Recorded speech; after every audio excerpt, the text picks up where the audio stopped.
Hello everyone, hope you're doing well. Today we're back in War Thunder and it's time to have a look at a news article that came out today called Battlefield Engineer. Now literally all it is on this article is this image and of course constructed all costs coming soon to War Thunder. So as you might notice with a lot of the tabs open, there's a lot more to this story than just one image, and obviously on the Tech Hub, the Discord, which you can find a link in the description of this video, where we have conversations all the time about everything War Thunder and even other games, you know, with stuff like Borderlands coming up. You know, there's a lot of interesting talks about that, but the main thing that you have to understand is there's been a lot of speculation, there's been a lot of thinking, and we believe that we've come up with a list of at least the most of these vehicles, and I'm going to go through them today and also talk about what this event might be. So the only thing we know out of this image is, first of all, Battlefield Engineer, second of all, a bunch of what look like schematics for vehicles, and then of course we have constructed all costs coming soon to War Thunder. Now there was a bit of information a little bit ago that there was going to be some form of event which was going to be similar to the Build-A-Bear event that we had for the IS-7, which you can find right here, the Operation Summer event. If you remember it from last year, pretty much what you had to do was you had to play War Thunder, and every match you would get a certain amount of parts, and then so often you would drop special parts, and then once you had the correct amount of parts and special parts, you could put them together, create parts of the machine, and once you had every part of the machine, then you were able to move on and build the machine itself. It was how the Operation Summer event worked last year for the IS-7 and also the T-34E that you see here, but the main thing was it used the workshop system, which I personally think was a great addition to the game. We also had the April Fool's event with the Furry Tiger and the Cobra, which tested the overall, the overall workshop idea, and the IS-7 event was kind of the culmination of everything. Now, if you want to see my opinions on the event, I made them pretty clear last year. If you type in Operation Summer, you'll get my videos if you want to see my opinions. But overall, as a TLDW, I generally think it was a good event. I think it got a lot of bad press before it even came out. The biggest issue I personally had was they had to postpone the second stage, which pretty much screwed up my plans when it came to the summer. So for a personal reason, I was very much annoyed. On top of this, the actual building aspect and the workshop aspect I thought was really good.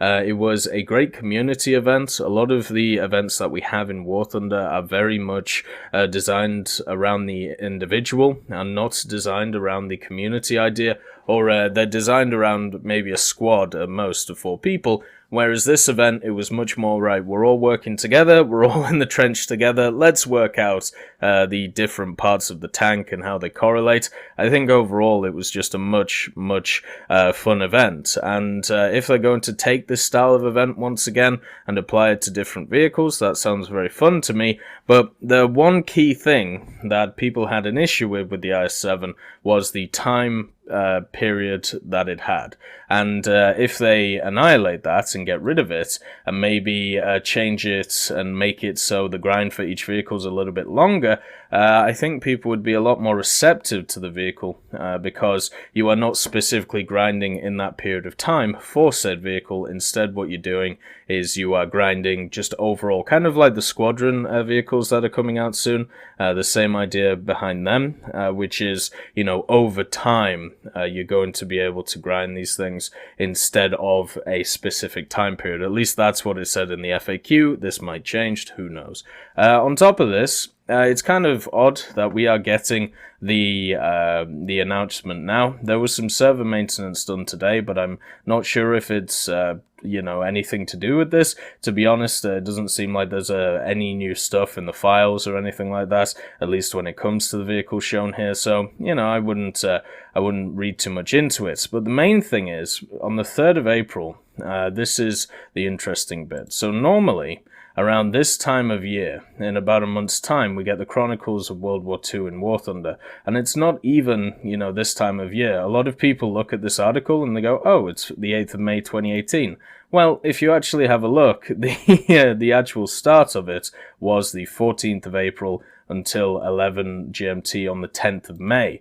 So this style of event, the Chronicles of World War II, which is the historic event where, you play historic matches of World War II and get vehicles such as you can see last year, you had the Whirlwind, I can't remember what it's called, but the Tandem Mai, there we go, the Lorraine 155, and of course the Boarhound.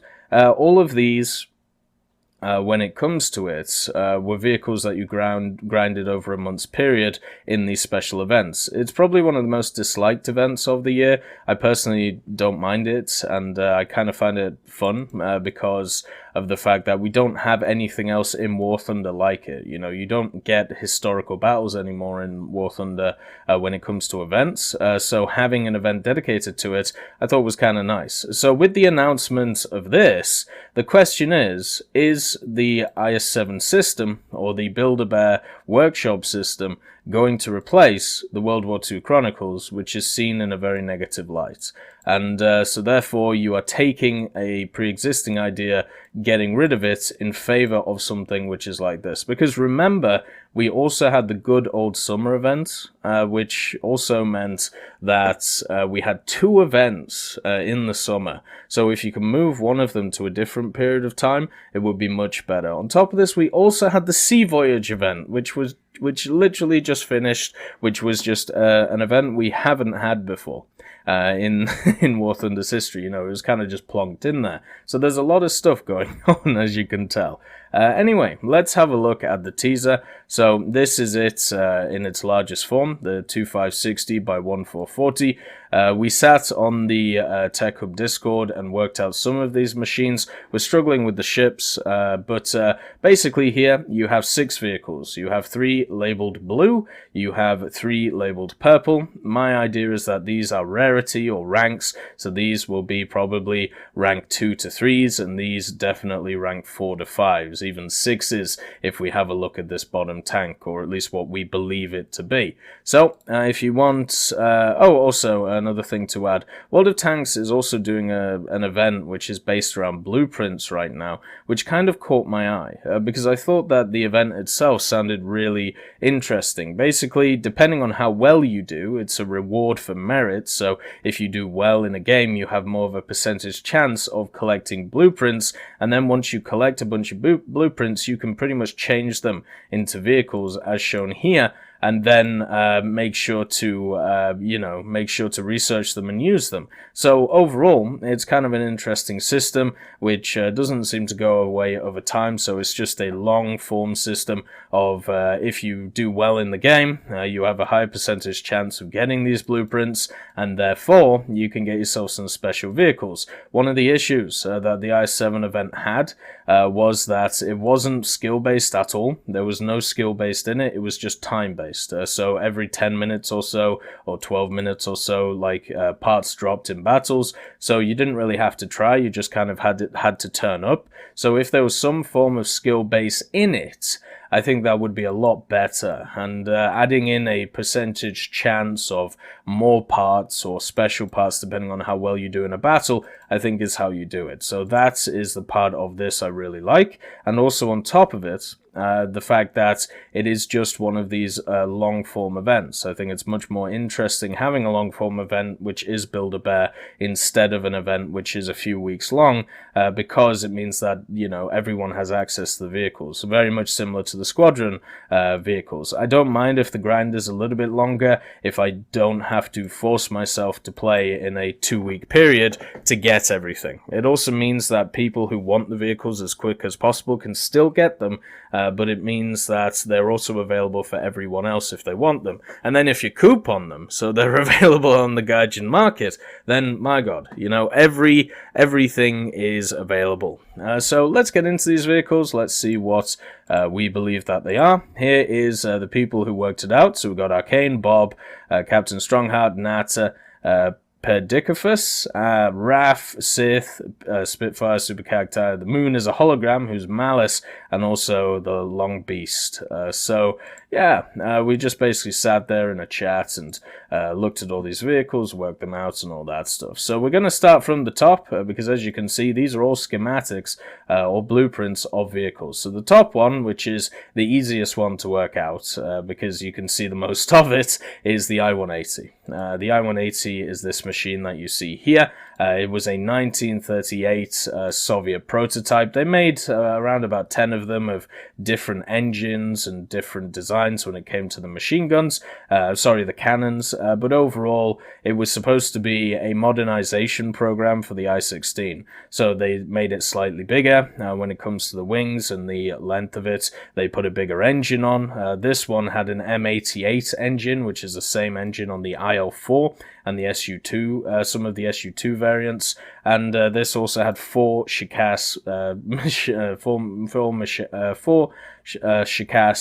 guns in it. So this is also the I-182, so it had skids. The one in the picture definitely doesn't have skids, it has wheels, and then this is the general schematic of it. You can see it's very similar to the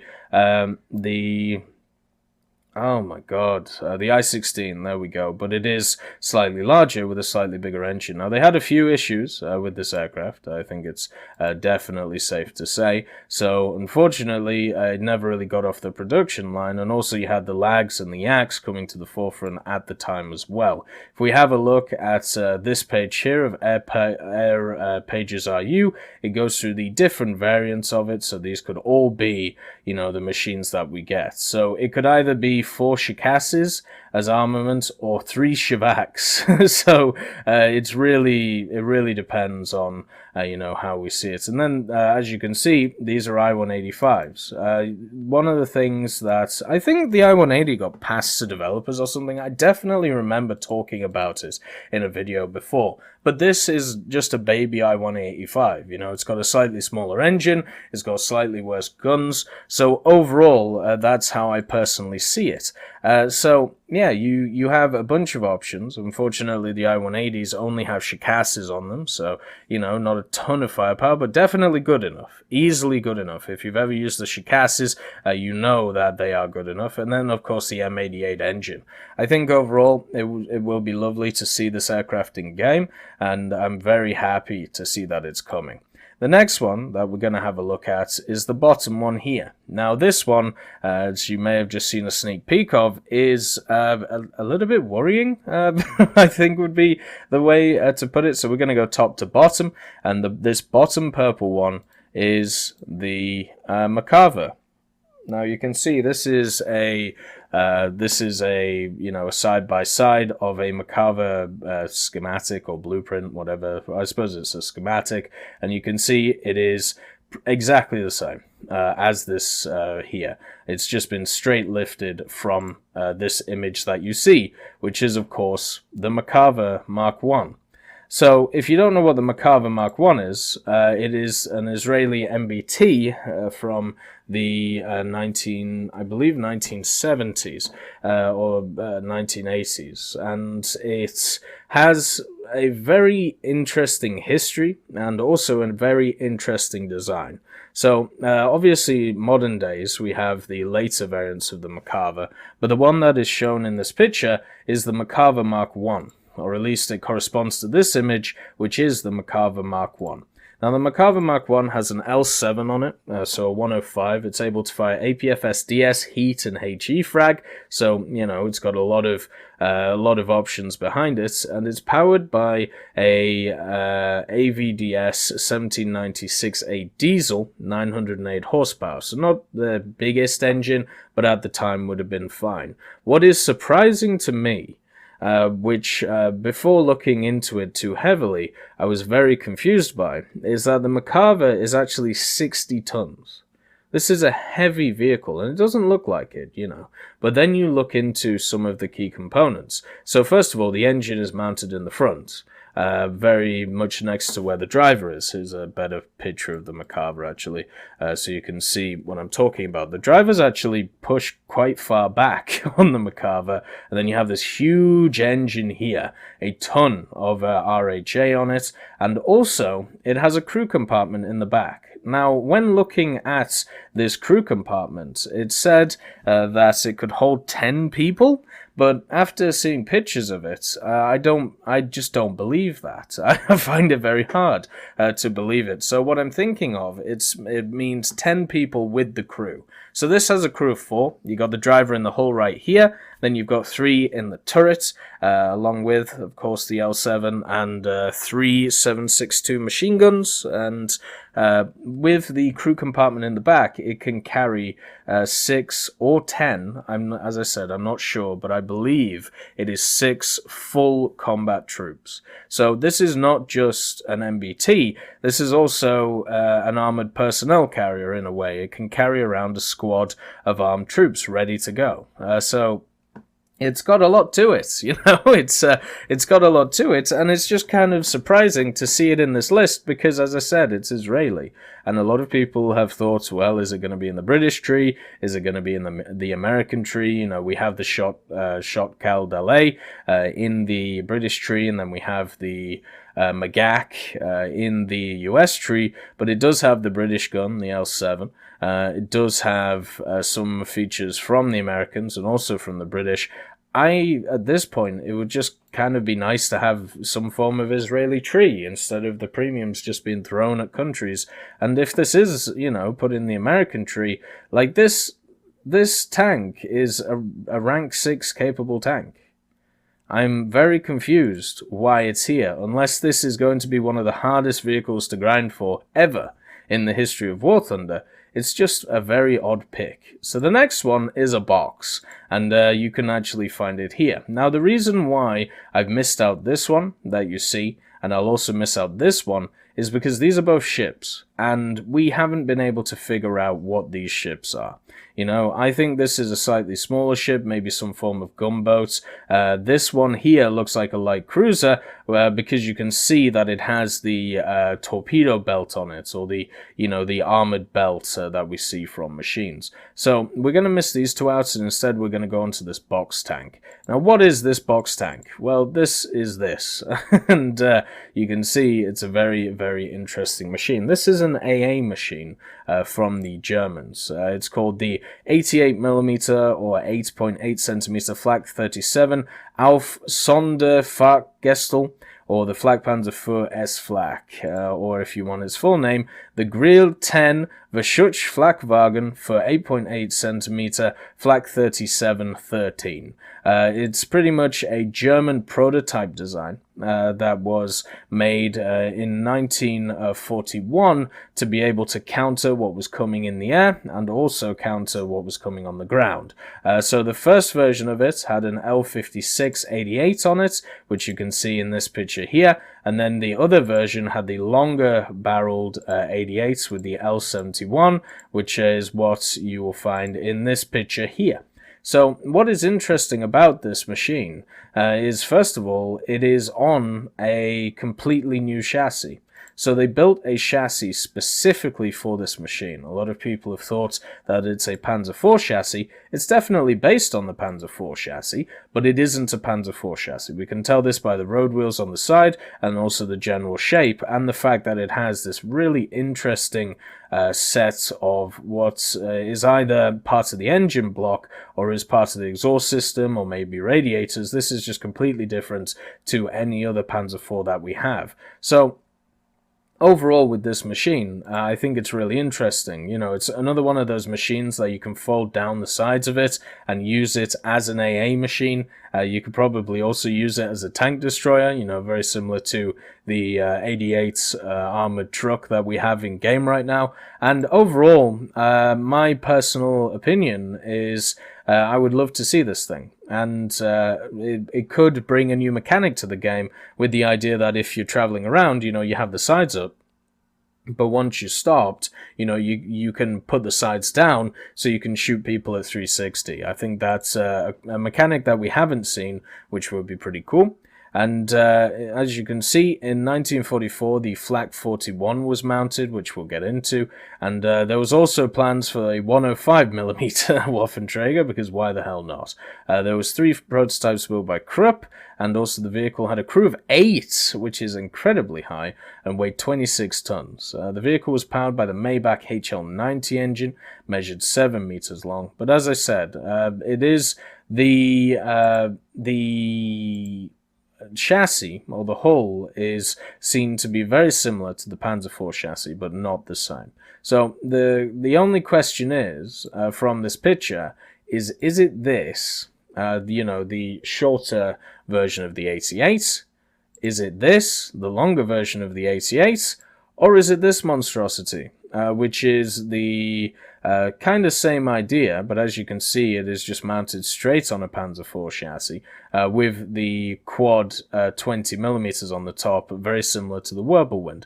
Now, the reason why I don't think it's this is because we can see here the larger wheels, or the road wheels on it, so it's definitely either this vehicle or this vehicle. The question is which one, and that is really the only question at this point. Is it the shorter barreled 88 or the long barreled 88? Now, the last vehicle is this one right here. And you can only really see the front of it. I personally thought that it may have been something Soviet, but then, obviously, you have to take into account the radar on the front of it. Now, radar is a new mechanic that has just come to the game, so it would make sense that a event vehicle would have it, so you could promote, the idea. So, that radar is very similar to German radar. It's as simple as that. So we're looking at a German vehicle, we're not looking at a ton of it, but once again, if we look at some schematics, we can work out that it is some kind of either Ju-88 or 188 or 288 or 388, and then we can have a look at the nose.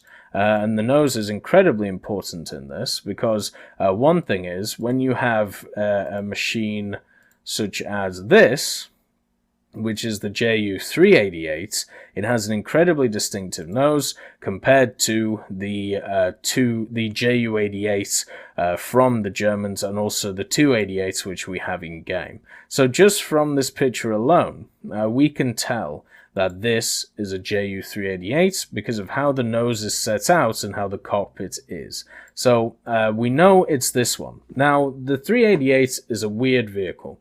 And the reason I say that is because it seems to be one of these multi-role German vehicles where they designed it for one purpose, which mainly seems like night fighting / bombing, and also reconnaissance. But then they tried to make a bunch of different prototypes which are very much designed around night fighting and killing enemy bombers. And the fact that it has radar on it the radar that you see on it is the FUG-218 Neptune radar. That is, the prongs that we see here, and we also see mounted on this Ju-88. It has to be a night fighter variant. So when we have a look for night fighter variants for the Ju-388, what we get is the V2, V4, and V5, which were fighter prototypes, and the V2 itself, it had twin 20mm and 30mm forward-firing cannons in the ventral tray. Now, it also had a tail barbette of twin 13mm, and also the Liechtenstein FUG-220 SN2 radar. Now, this thing flew, and so did the V4 and the V5. They are both lacking the tail barbette and carrying the FUG-218 radar, and production was ordered, but none of them of the Ju-388 J1s left the assembly line. So the fighter versions of this were tested, and they were flown, but they just never got off the production line, probably because of the lack of resources and manpower that the Germans were experiencing at the end of the war. So overall, this is definitely the Ju-388, just because of the way that it is laid out. I personally thought it might be the G version of the Ju-88 just because of the radar. You can see that this is a German version of it because of the insignias, and then you actually have a British version of it, which would be, hilarious. The Ju-88G also had in it 620mm, and of course the FUG-212 radar. But I think it is safe to say, since it's a purple and not a blue, and purple seems to indicate, later tier, especially if this is a Merkava and this is some kind of light cruiser, I think it's safe to say that this one is Ju-388. So you can see we've got a lot of interesting vehicles here. All of them flew, all of them were tested, which is wonderful to see. And, it's very surprising seeing the Merkava here. I'll definitely put that out the way. But all the rest, at least when it comes to the ground and the air stuff, look awesome. Would be nice to find out what are the ship ones, because of the fact, it's always nice to have full information, but hopefully over the next few days we'll see how to grind these things out. If it's similar to this event, but with a longer time limit or no time limit, my god, that is just a dream come true for me from a community perspective, so hopefully that's what we see. Anyway, I hope you all have a wonderful day, and I'll see you next time. I'd like to thank B. Young, Blackie, Dyslexic Child, Moxie, Olo Brolo, Martinez, and Super Cacti for supporting me on Patreon.